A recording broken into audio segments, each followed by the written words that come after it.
Jade, Marcus, hey, congratulations on your new film, All My Friends Are Dead. Oh, Thank you. thank you so much. Thank you. Thank you. Hey, more of a congratulations. It's being showcased at Tribeca this year. How do you folks feel about that?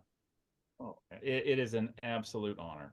And that nothing but gratitude. I mean, this is something we hoped. It was our wildest dream that what we were concocting in Canada a little over a year ago would have a shot at a big screen. And then now we're days away from a world premiere with a sold out crowd doing just that at Tribeca.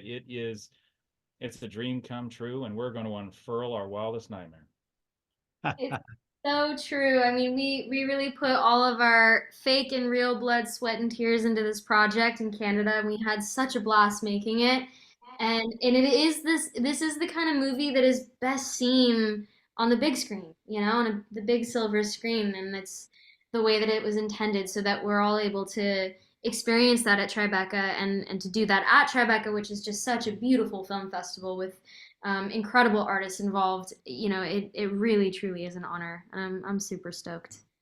So true, so true. So let me throw the first question to you, Jade, is what initially drew you that you want to be a part of this project?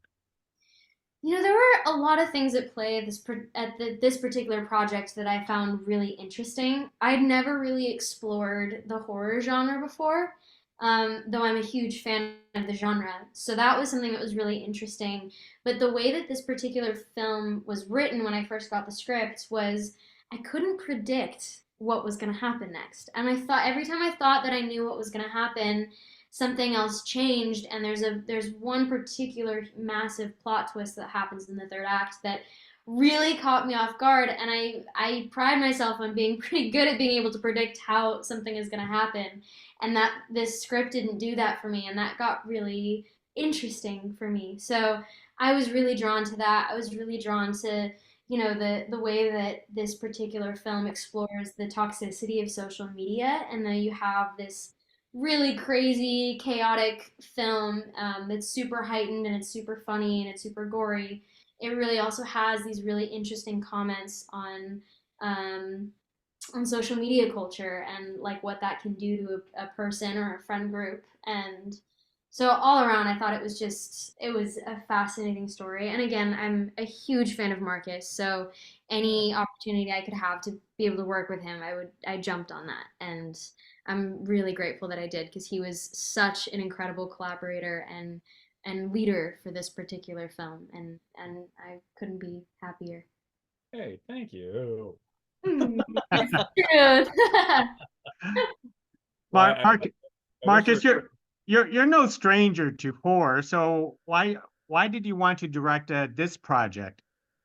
Well, this had the alchemy of the murder mystery, and I hadn't helmed a murder mystery before, and so what that meant was those require performances and connections and red herrings, and they just provide that extra bit of cinema real estate to get to know the characters more and to have moments where you can play with tonal shifts. And so the other great thing is you can take advantage and get behind uh, a principle. So in the case of Jade, all of a sudden I felt the most liberated to keep pushing, trying, and twisting as we went along, because we had our anchor, we had our bedrock, we had the lighthouse and our North Star that we could go, go, go, and really punch through all the clutter out there and announce ourselves like, hey, we love you, murder mysteries. Here's our contribution. Thank you for inspiring us. Hmm. Marcus, you've done all kinds of horror. Is there a different approach doing a comedy horror versus a very serious horror? Well, I would say that all of them succeed based on how comfortable the environment is. Like, if our common enemy is simply the clock, like we have this much time to play in this wonderful field, and we're going to take as much as we can and share it with the glass eye of the camera, well, then I think anything's possible. Because I would find, if, like, let's say I was terrified, I was nervous the first day of the first movie I ever directed, to the point of being nauseous, and I kid you not. So I'm wearing a suit, and I'm trying not to let my sweat punch through my hair, and I need to go around the corner because I have such jumpy guts. I want to hurl, and I do so, and I'm doing right next to one of the actors. And then we look at each other and start laughing, like, okay, we're good. And at that point, I knew I had an ally, and like, all right, now we get to have some fun with this. So really, to circle back to the nature of the question, I would ideally the tear is fake and part of a wonderful performance. And ideally, the humor comes because you're inspired and relaxed enough to not be shut off by any sort of anxiety other than the artificial that we are striving to depict. Not we don't need to be method with these things. No. Jade, since you're very new to this genre, can you tell us about stretching your acting chops into, screaming and stunts and getting down and dirty? Yeah, I mean, I think this particular process was a lot more physical than the things that I had done in the past. There would be moments, particularly in the third act, these certain, things that we were filming when really all of the, the fear, the terror, the wrath, all of this is coming out. Where, I would be sitting with one of my castmates, and right before a take, we would look at each other and we would like go down on all fours and just start screaming right beforehand, just to get into that mentality and that headspace that's needed to be able to really immerse yourself in these really brutal experiences, right? And it was so much fun. That's the thing that I think I was quite surprised about is, the subject matter of this particular film. There's a lot of humor and there's a lot of gore, and the deaths and the kills and the shocks are brutal. They're so brutal, and I was like, I'm really curious what it would be like to film this, if that's something that's gonna have like a heavy weight on me as an actor.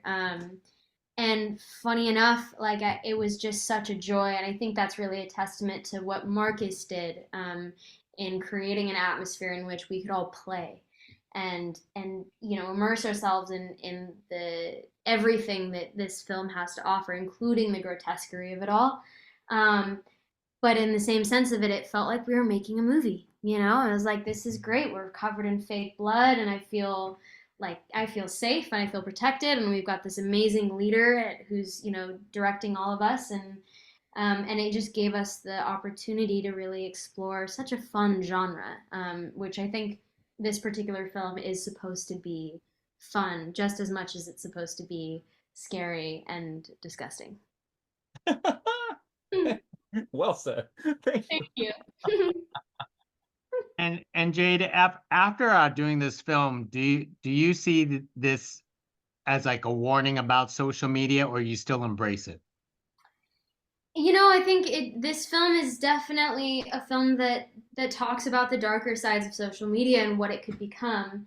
I think that in a lot of ways, social media can be used to unite and uplift people.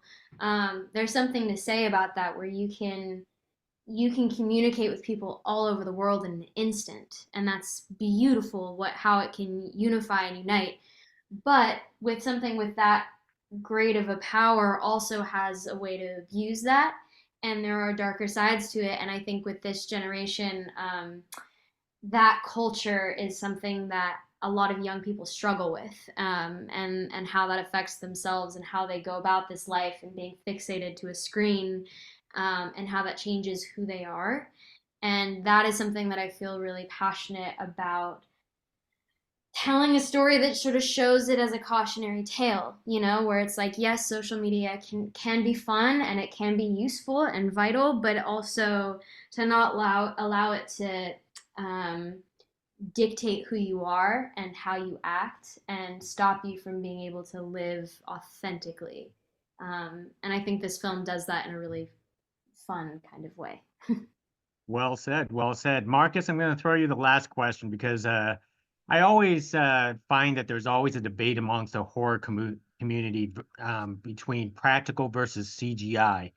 Which side are you on? Because it seems like you used both in this film. Yes, this was the way this one came together. We had our feet kind of in both worlds, And that was, I mean, if you can do it practical with just a little bit of minimal enhancement, I still think that's the way to go. And so in this case, that's what we went for. So in one particular instance, it helped us with safety. So always deferring to, if it's a matter of safety, then yeah. And then there's another bit where, what if you just want more? Hmm. And that it's nice to have that brush to paint with when you just want more. Well said. Well said. Marcus, Jade, thank you very much for carrying this conversations for All My Friends Are Dead. People definitely should check it out at Tribeca, and then once again in theaters, hopefully pretty soon in at the end of the summer, right? Yes, that is the plan, we have been told. So, I also think that all these experiences hold hands to the ability for it to get out and reach others. So we're gonna treat this like the bullhorn it's built to be. Like, Hmm. let's go. It would be so nice to get it out into as many people as possible in that theatrical environment is wonderful. And let's watch it on the big screen. Thank you very much. Thank Thank you. you so much.